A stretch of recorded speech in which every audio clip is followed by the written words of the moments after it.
اور میرے نبی پاک نے فرمایا گناہگار مومن بھی جب دعا کے لیے ہاتھ اٹھاتا ہے تو اللہ فرماتا ہے فرشتوں اسے خالی نہ لوٹانا، مجھے شرم آتی ہے اسے خالی، پر تو اٹھاتا ہی نہیں، تو اسے مناتا ہی نہیں، تو کبھی لپٹا ہی نہیں، تو نے کبھی کہا ہی نہیں کہ یا اللہ آ میں تجھے لے جاؤں حضرت سعد بن ابی وقاص کے پاس۔ قادسیہ کی جنگ ہو رہی تھی، کافر بلا رہا تھا آؤ اگر کوئی ہے تو آؤ آؤ مقابلے میں۔ حضرت سعد بن ابی وقاص نے گھوڑے دوڑا دیے، دشت تو دشت ہیں صحرا بھی نہ چھوڑے ہم نے، بحر ظلمات میں دوڑا دیے گھوڑے ہم نے۔ حضرت سعد بن ابی وقاص نے گھوڑے دوڑائے، آگے دریا آ گیا، کوئی پل نہیں کوئی شے نہیں، اسلام کی عزت کا سوال ہے۔ حضرت سعد بن ابی وقاص نے ہاتھ اٹھائے اور کہا اے اللہ اگر تو موسیٰ کی نافرمان قوم کو رستہ دے سکتا ہے تو تو ہمارے دلوں کو جانتا ہے، ہم تو اپنے رسول کے فرما بردار غلام ہیں، آنا مہربانی کر کی اگر تو نے دل مسلم کی دل جوئی نہیں تو ہمیں تانا دیں گے بت کے مسلم کا خدا کوئی نہیں۔ اے اللہ مہربانی فرما اگر تو حضرت وَإِذْ فَرَقْنَا بِكُمُ الْبَحْرَ فَأَنْجَيْنَاكُمْ وَأَغْرَقْنَا آلَ فِرْعَوْنَ، اگر تو حضرت موسیٰ کی قوم کے لیے دریا پھاڑ سکتا ہے تو ہم تو نبی پاک کے غلام ہیں۔ صحابہ کہتے ہیں جناب سعد نے دعا مانگی تو دریا نے رستہ عطا فرما دیا۔ یار تو دعا بھی نہیں مانگتا، حضور نے فرمایا دعا صلاح المومن، دعا مومن کا ہتھیار ہے، تو نے یہ بھی چھوڑ دیا ہے۔ اب تو باتیں کر کے تبصرے کر کے ٹی وی دیکھ کے اپنی رائے قائم کر کے کمنٹس کر کے سو جاتا ہے، یہ بھی سوتا خشک ہو گیا، تو دعا تک نہیں مانگتا۔ فرماتے ہیں دعا مانگی تو دریا نے رستہ دیا، اور جب اس کنارے نکلے تو حضرت سعد کہنے لگے کسی کی کوئی شے تو نہیں رہ گئی دریا میں، کوئی چیز تو نہیں رہ گئی۔ ایک صحابی کہنے لگے پیالہ رہ گیا ہے، تو حضرت سعد فرمانے لگے دریا ہمارا پیالہ واپس نہیں کر دیتا؟ تو کہتے ہیں کہ لہر آئی تو پیالہ بھی باہر پھینک گئی۔ او بھائی ہم اسی رسول کا کلمہ پڑھتے ہیں جن کا حضرت سعد بن ابی وقاص نے کلمہ پڑھا تھا، اور کسی جگہ میرے نبی پاک نے نہیں فرمایا اللہ صحابی کی سنے گا بعد میں آنے والوں کی نہیں سنے گا، کسی جگہ نہیں کہا۔ پر تو کشکولے دعا بھی نہیں اٹھاتا، مصیبت میں بھی اب یاد خدا ہم کو نہیں آتی، دعا منہ سے نہ نکلی جیبوں سے عرضیاں نکلی، تو یہ کام بھی نہیں کرتا۔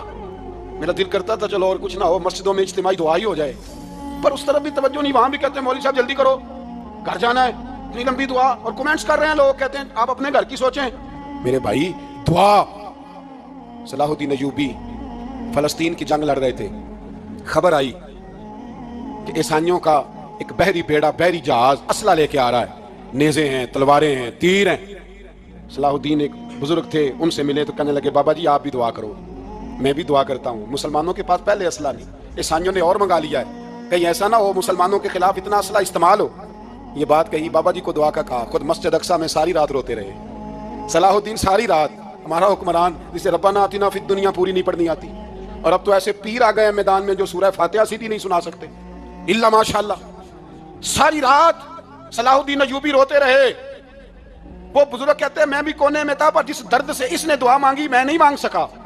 سویرے خبر آئی کہ دشمن کا وہ بحری بیڑا جو اسلحہ لے کے آ رہا تھا دریا میں غرق ہو گیا ہے۔ صبح خبر آئی تو وہ شخص ایک آگے بابا جی سے کہنے لگا بابا جی وہ بحری بیڑا دریا میں غرق ہو گیا، تو بابا جی رو پڑے، کہنے لگے دریا میں غرق نہیں ہوا، صلاح الدین ایوبی کے آنسوؤں میں غرق ہو گیا ہے، اس کے آنسوؤں میں غرق ہو گیا ہے، اس نے رب سے دعا ہی ایسی مانگی اس کے آنسوؤں میں۔ تو دعا بھی نہیں مانگتا میرے بھائی مسلمانوں کے لیے، تو دعا بھی نہیں مانگتا۔ امام حسین میدان کربلا میں تھے، ایک راوی کہتا ہے 3 دن پانی بند رہا ہے، روٹی بند رہی ہے، پر قرآن پاک کی تلاوت 1 منٹ کے لیے بھی بند نہیں ہوئی، دعا اور التجا 1 منٹ کے لیے بھی بند۔ حسین کے خیمے سے یہ آواز بار بار آتی رہی، یا اللہ استقامت بھی دے اور صبر بھی عطا فرما۔ دعا کا رستہ بند، تلاوت بند نہیں ہوئی، اللہ کی بارگاہ میں سجدے بند نہیں ہوئے، چھوڑ گیا۔ تو دعا تک نہیں مانگتا؟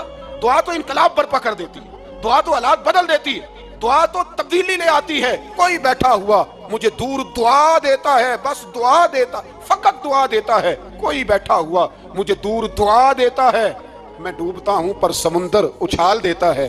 او بھائی تو دعا بھی چھوڑ گیا۔ پہلی بات آپ کی خدمت میں یہ ہے کہ جاگیں، مسلمان بنیں۔ دوسرا کچھ نہیں کر سکتے تو دعا تو کر سکتے ہیں نا، دعا کا رستہ اپنائیں۔ اور پھر میرے نبی پاک علیہ السلام نے 2 باتیں فرمائی، کان کھول کے سن لینا، 2 باتیں۔ حضور نے فرمایا ایک وقت آئے گا کہ میری امت کے خلاف کافر ایک دوسرے کو آوازیں دیں گے آؤ مسلمانوں کو ماریں، آؤ مسلمانوں۔ تو صحابہ نے کہا یا رسول اللہ کیوں، ہم تھوڑے ہو جائیں گے؟ فرمایا نہیں، تم بہت زیادہ ہوں گے۔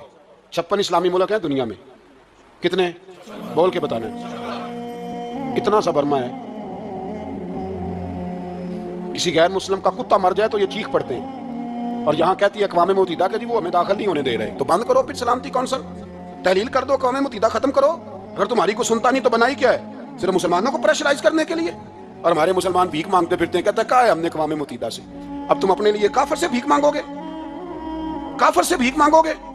میرے عزیز نبی پاک علیہ السلام نے فرمایا کافر ایک دوسرے کو بلائیں گے مسلمانوں کو مارے. یا رسول اللہ ہم تھوڑے ہوں گے؟ فرمایا بہت زیادہ ہوں گے. تو حضور کیا ہوگا؟ فرمایا تمہیں وہن ہو جائے گا. یا رسول اللہ وہ کیا ہے؟ فرمایا دنیا سے پیار ہو جائے گا, مرنے کو دل نہیں کرے گا. دنیا سے اور مرنے کو. اس وقت سمجھ لینا کافر تم پہ حاوی ہے. میں اپنا اندازہ کروں, آپ اپنا کریں. مجھے دولت سے کتنا پیار ہے اور آپ کو کتنا پیار ہے. جھانک کے سنیں یہ لفظ رسول پاک کے صلی اللہ علیہ. حضور نے فرمایا جب تجھے دنیا سے پیار ہو جائے, دولت سے پیار ہو جائے, اقتدار سے پیار ہو جائے, اور جب تجھے موت بری لگنے لگے, تیرا مرنے کو دل نہ کرے, پھر کافر تیرے اوپر چڑھ آئے گا. آج دولت ہی تو رہ گئی ہے, باقی بچا کیا ہے؟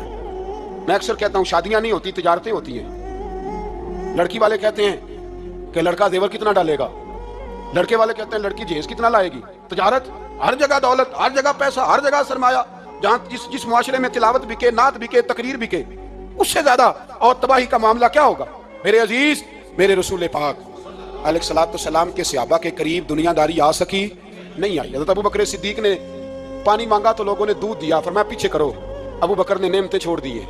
اب ابو بکر وہ والا کام کرتا ہے جو رسول پاک نے کیا ہے. فرمایا نہ دودھ شاید پیش نہ کرو, جو مانگتا ہوں بس وہ دو. حضرت ابو بکر صدیق نے بڑے مالدار تھے. حضرت عمر فاروق رضی اللہ تعالیٰ عنہ کے پاس صحابہ کرام جمع ہو کے آئے. کون سا ایسا شخص ہے جس کی تنخواہ میں اضافہ ہو جائے؟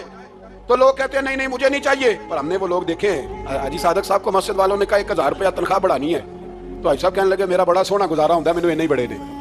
حضرت سیدنا عمر فاروق رضی اللہ عنہ صحابہ اکٹھے ہو کے گئے, کہنے لگے عمر حضور کے زمانے میں بظاہر غربت رہی, جناب صدیق اکبر کے زمانے میں غربت, اب تو بڑی ریل پیل ہے, بحرین سے لاکھوں کا مال آتا ہے, آپ کو بڑے بڑے سفیر ملنے آتے ہیں, پر آپ وہی پرانا کرتا اور وہی تامت جو کئی جگہ سے سی آپ نے کئی جگہ سے پھٹی.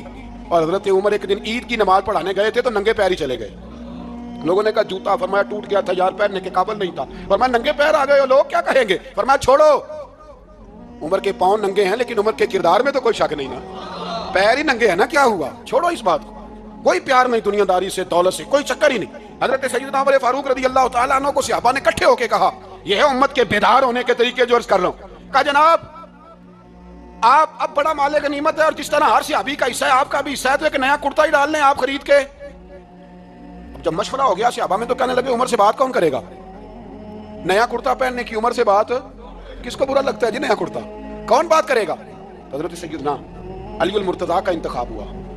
کہنے لگے مولا علی کی بڑی عزت کرتے ہیں, ان سے بڑا پیار کرتے ہیں, ان سے بات کرتے ہیں. تو حضرت علی کو بلایا گیا, عرض کی حضور مہربانی فرمائیں. حضرت عمر سے کہے نئے کرتے کے لیے, آپ فرمانے لگے عمر میری بڑی قدر کرتا ہے, بڑی بات سنتا ہے, پر یہ والا کام نہیں میں عمر سے کہہ سکتا, یہ کسی اور سے کہو.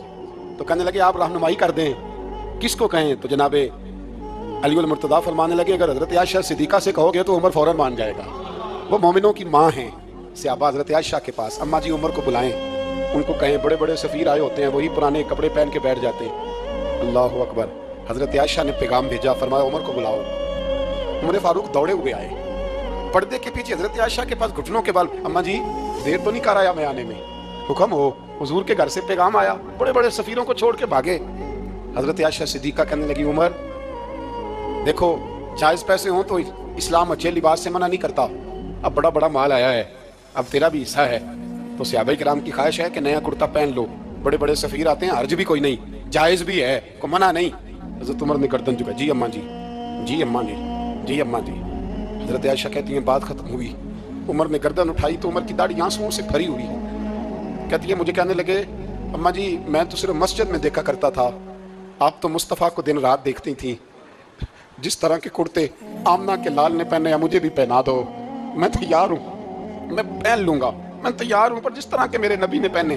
حضرت عائشہ کہتی ہے میں پھوٹ کے روئی, میرا پلو آنسوؤں سے بھر گیا. فرماتی ہیں میں عمر کی بات سنتی گئی تو میرا پلو آنسوؤں سے, میں نے کہا عمر تو جا, تو ٹھیک ہے. فرماتی عمر فاروق سلام کر کے اٹھے, امیر المومنین چلے گئے. اس کونے میں صحابہ چھپے ہوئے تھے, وہ آئے, کہا اماں جی کیا بات ہوئی؟ تو میں پھر رو پڑی. میں نے کہا کیا بتاؤں, تمہیں پرانے کرتے نظر آتے ہیں, اسے محمد عربی کے جلوے نظر آتے ہیں, اسے رسول اللہ کا رنگ نظر آتا ہے, اسے وہ غلامی نظر آتی ہے. عمر کو دنیا سے پیار, اور دنیا سے پیار نہیں تھا, دعا پتہ کیا تھی؟ یوں جھولی اٹھا کے اللہ مرزقنا شہادتن فی سبیلک وجعل موت فی بلد حبیبک. اللہ عمر کو بسترے والی موت نہ دینا, موت شہادت کی دینا, اور میں میدان میں جا کے نہیں مرنا چاہتا, مجھے رسول اللہ کے شہر میں موت چاہیے, باہر جا کے نہیں. یہی میدان لگے مدینے میں, یہی موت آئے, اسباب بنا. میں مدینہ بھی نہیں چھوڑنا چاہتا. او بھائی ان لوگوں کو نہیں پیار تھا. جناب صدیق اکبر کا وصال ہوا تو زہر کے اثر سے, وہ جو آپ کو زہر لگا تھا, بعد مفسرین نے لکھا ہے کبھی کبھی وہ جو سانپ نے ڈسا تھا تو کبھی کبھی اس کا اثر آتا تھا, بس اللہ نے شہادت دینی تھی کبھی کبھی, ورنہ تو بڑی شفائیں تھیں. حضرت عمر شہید, حضرت عثمان, جناب علی, امام حسن, امام حسین, علی اکبر, علی اصغر, حضرت عباس, حضرت سعد بن معاذ, حضرت امیر حمزہ, مصعب بن عمیر. میرے محبوب نے تو لسٹ بنائی شہیدوں کی, لسٹ بنائی شہیدوں کی. شہادت سے پیار کیا رسول اللہ صلی اللہ علیہ وسلم کے غلاموں نے, پیار کیا شہادت سے. اسی لیے تو کافر اٹھ نہیں سکا کہ شہادت سے حضرت سعد بن معاذ رضی اللہ تعالیٰ عنہ کو زخم لگ گیا, جنگ سے زندہ آ گئے لیکن زخم ہے, رو کے کہنے لگے محبوبہ سارے شہید ہو گئے, میں ایسے ہی رہ گیا. حضور نے فرمایا نہیں, رب تجھے بھی شہادت کی موت ہی عطا فرمائے گا. اسی زخم میں پردہ ہو گیا. میرے بھائی حضرت عمر بن جموح رضی اللہ تعالیٰ عنہ 4 بیٹے لے کے احد کے میدان میں آئے, کہا محبوبہ میرے 4 ہی تھے, میں سارے لے آیا ہوں, سارے ہی قبول ہیں؟ میں ٹھیک ہے. پھر خود بھی زرہ پہن لی, ایک ٹانگ سے لنگڑے تھے, ٹانگ چھوٹی تھی. حضور نے فرمایا تو نے کیوں لباس پہن لیا ہے؟ کہا حضور میں نے بھی تو جہاد پہ جانا ہے نا. حضور نے فرمایا تیرے 4 بیٹے تو جا رہے ہیں, تو کہا یا رسول اللہ کیا لنگڑے جنت میں نہیں جا سکتے؟ حضور لنگڑے اللہ کو قبول نہیں, میں نہیں جا سکتا. تو میرے نبی پاک صلی اللہ علیہ وسلم نے فرمایا نہیں, جنت تو تیرا انتظار کر رہی ہے. کہا حضور پھر میں بھی جاؤں گا, بچے جائیں گے تو میں بھی جاؤں گا. ایک بی بی احد کے دن 3 سال کا بچہ لے کے گھر سے نکلی. بیویوں کو کہتی ہے میرا خامد بھی بدر میں شہید ہوا, بھائی بھی اور باپ بھی. آج حضور نے پھر بلایا ہے, دل کرتا تھا کوئی جوان بیٹا ہوتا تو میں پیش کرتی, پر اب میرے پاس یہ 3 سال کا ہی ہے. بچہ لیا مدینے میں مسجد نبوی میں. حضرت بلال سے کہنے لگی 2 منٹ حضور کا دیدار چاہیے. نبی پاک آئے, کیسے آئی ہو؟ کہنے لگی محبوبہ میں شہید کی بیٹی, شہید کی بہن, شہید کی بیوہ ہوں, میرے پاس اب جوان تو کوئی نہیں, یہ 3 سال کا ہی ہے. حضور نے مسکرا کے فرمایا یہ کرے گا کیا کرے گا؟ کہنے لگی حضور سنا ہے اسلحہ تھوڑا ہے, ڈھال کی ضرورت ہے, لوہے کی ڈھال ہوتی تھی, جب تلوار آتی تھی تو آگے کی جاتی تھی. کہا محبوبہ میرا شہید کی اماں بننے کو بڑا دل کرتا ہے, یہ میرا 3 سال کا لے جاؤ, جب تیر آپ کی طرف آیا تو میرا بیٹا آگے کر دینا, یہ ڈھال کا کام تو دے گا نا. ہنستے ہوئے محبوب کی آنکھوں میں آنسو آئے, بچے کو پکڑ کے سینے سے لگایا, ماتھا چوما, فرمایا جا تیرے ساتھ وعدہ ہے قیامت کے دن تجھے شہید کی اماں کہہ کے ہی پکارا جائے گا, وعدہ ہے تیرے ساتھ تجھے شہید کی. میرے بھائی مرنے کو دل ہی نہیں مسلمان. میرے نبی پاک صلی اللہ علیہ وسلم نے فرمایا جس کے دل میں کبھی شہادت کی آرزو پیدا نہیں ہوئی, اس کے سینے میں دھڑکنے والا دل مومن کا ہے ہی نہیں, وہ تو منافق ہے. جو کبھی دین کے رستے میں شہید ہونے کو, میرے بھائیوں دین کو بڑی ضرورت ہے, بڑی ضرورت, بڑی. اے خاصان رسول وقت دعا ہے, امت پہ تیری آگے عجب وقت پڑا ہے. وہ دین جو بڑی شان سے نکلا تھا وطن سے, پردیس میں وہ آج غریب الغربا ہے. فریاد ہے اے کشتی امت کے نگہباں, بیڑا یہ تباہی کے قریب آن لگا ہے. اور ایک شاعر قلم توڑ گیا, کہنے لگا تجھ سے فریاد ہے اے گنبد خضرا والے, تجھ سے فریاد ہے اے گنبد خضرا والے, کعبے والوں کو ستاتے ہیں کلیسا والے. تجھ سے فریاد ہے اے گنبد خضرا. اپنے اندر دین کا درد پیدا کرو, ذوق پیدا کرو, مسلمان بن کے جینا سیکھو. جب کوئی برادری پوچھے تو کہو میں محمدی ہوتا ہوں, میں مصطفی ہوتا ہوں, میں رسول اللہ کا غلام ہوتا ہوں, میں پہلے مسلمان ہوں, باقی کچھ بعد میں ہوں. خدا را اپنے گھر میں پردہ کراؤ, خدا را رزق حلال کھاؤ. اگر پردے نہ ہو, رزق حلال نہ ہو تو جذبہ جہاد پیدا نہیں ہوتا. خدا را اپنے اندر انقلاب برپا کرو, دین کے لیے جینا سیکھو.